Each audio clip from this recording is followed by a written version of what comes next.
그게 नोंसोर मानो बिदों बिदि दार्शनिक जि अर्थ बेखौ आं मानिबाय आं बुजिबाय आरोखि गनायबाय आंबो नाथाय होननाय मोनसे शब्द इन्दिरा गान्धीया बुंनांबाय आरोखि but tell me what is the geographical concept of Udayachal उदयाचलखौ मा जायगाखौ बेंखननानै नोंसोर बिदों आंनो खिन्थानायसाय मा जाबाय बिराद दुखुनांथाव आरो लासिं सिं आरोखि बिसोर बुंनो हायासै मेबानो बे समाव गैयामोनगोन अथ'स' 1967 मायथाइनिफ्राय पिटिसिखौ दानायनि उननिफ्राय जों उन्दै समनिफ्राय जिबायदि खोनाबोयो उदयाचलआ दिल्लीयाव जाखाथारबाय ग्रेन्ड लाइननिल' बाखि दंसै आधा दंसै दा इन्दिरा गान्धीजों सेभ जाबाय 1983 मायथाइयाव बे 10 मार्चआव मा जायगाखौ लानानै नोंसोर उदयाचल बिदों आंनो खिन्थानायसाय बुंनो हायासै उनाव माबाया बुजायबाय आरोखि Mr. P.P. Nair, who was the then Special Secretary Home, accompanied Madam Prime Minister. She introduced him to us and asked him to enlighten us as to how to prepare a note showing the geographical concept of Udayachal. बे P.P. Nair, Special Home Secretary सोंबायसो ना जोंखौ एसे बुजायदो एसे फोरोंदो बे उदयाचलनि सिमाखौ बोरै बानायनानै नट लिरनांगौ नोमा नोम्फा लासिं सिङा बै समाव जुदि मोजां रोखोम अरथाबनो हायोमोनब्ला एबसुखौ बै समाव लाया बिसोरो आं जेला गवालपारा जिल्ला एबसुनि सेक्रेटारि जायो प्रेसिडेन्ट जायो खेबनै खेबथाम सर'नाजों गले थांना आं बुंगोन आन्दलनखौ जागायदो माला हारसाया बिराद गिलुबाला आन्दलन खालामबाय जों जेनलांसिगोन मानि आन्दलन माखौ लानानै आन्दलन खालामनो गोसो गैया फैयै 1988 मायथाइनि 17 मेआव दिसपुराव सानसेखालि थक जाबाय ट्राइबेल थक ओरैबायदि गोजौ लेभेलनि थक जादोंमोन बेवहाय बै समाव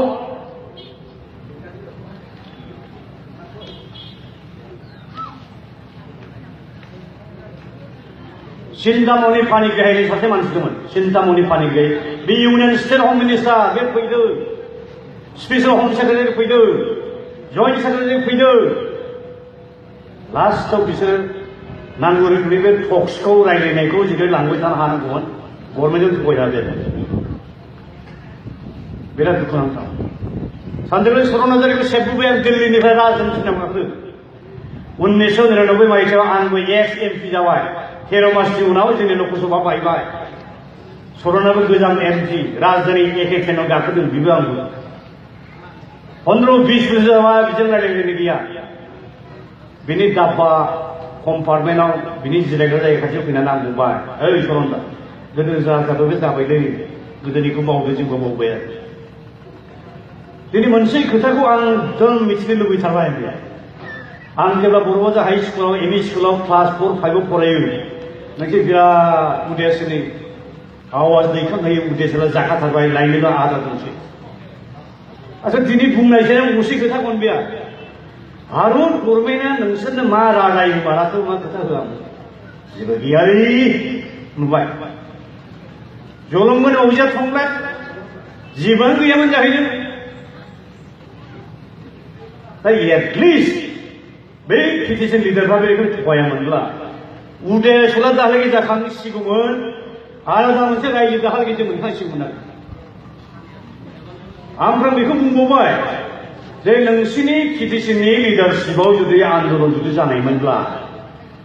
दा बिएससि पिटिसन मोननो थाखाय जेसेबां मानसि थैनांदों इसेबां मानसि थैनाङामोन बै समावथ' संकल्प सदिया होननाय लोगो लोगोनो इसेबां मिसिं देउरि बर' गुबुन जाथि गोष्ठीनि मानसि बे उदयाचल आन्दलनाव बाहागो लादोंमोन बिराद गिदिर बान्जा जाबाय सर'ना दुखुनांथाव बाथ्रा रायजोखौ मानो जाहैबायदिया जेब्ला नोंनि जाथिखौ मोजां मोननाय रायजोखौ मोजां मोननाय जिथु गोसोनि जे स्प्रिट बे स्प्रिटआ जुदि माइ जिगाबनि अर बायदि जायोब्ला दसेनो जोंब्लाव दसे स्राब गोमोरनाय बेबायदिजों रायजो मोना जाथि थानानै जाथिखौ अनथारोब्ला बड'लेण्ड रायजोखौ मोनथारनांगौब्ला बे स्प्रिं लहाखौ नों फदबबा बे दमगोनसो जुदि बाया जोंनि साफ्रोमबो बर' फिसाफोरनि बे नेसनेल स्पिरिटआ बे स्प्रिं लहाखौ जानांगोन। जोंहा बेनि आंखालाव मा जादों गोदो बिएसि जानायनि सिगाङाव गावजों गावनि गेजेराव बोखावजालायलायदों। बिएलटि जेब्ला सुक्ति खालामो नों आं सिनियर मानसिनाव सोङाखै गुवाहाटीनि सासे सिनियर उकिल भय नार्जारी बिटिसिनि ड्राफ्टखौ खालाम दिल्लीयाव लांबाय 5 स्टार हटेलाव दोनबाय। दानिया बे जायखौ ड्राफ्ट खालामो बिसोर फसाया दुखुजों रागाजों जालदा 5 स्टार हटेलाव आं थाफेराखै जिबनाव आं बिसोर ड्राफ्टखौ खालामनानै दिल्लीनिफ्राय गुवाहाटीयाव फैबाय आं खिन्थाहरबाय दुखु नांथाव। दा सिगाङाव जाबाय उननि खेबाव जुदि माबा मोनसे गोरोबथा जुदि जायोब्ला जाहाथे खबरदार खुनु जाहाथे लिडारा नों आंनाव सोङा हसिया खुनु थांखिखौ लानो मोनाखै।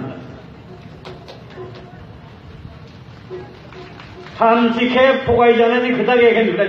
समाव बारा गोबावनिया आं जेराव सागै सांग्रां जानो खावलायखायो आरो आं फोथायनाय दं दा जेसेबां जोंनि बर' आफादफ्रा बड'लेण्ड रायजोनि थाखाय सोमावसारनायाव बाहागो लादों जों जेरै लुबैयो जों जेरै सानो बिथांमोननि साननायाबो एखे। दा रायजो राजाया थिग थानांगौ।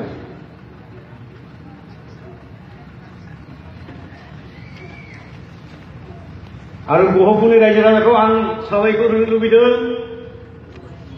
बेसेबांबा गिलु बालु पृथिबियाव बुहुमाव जाफेरै जे दावहा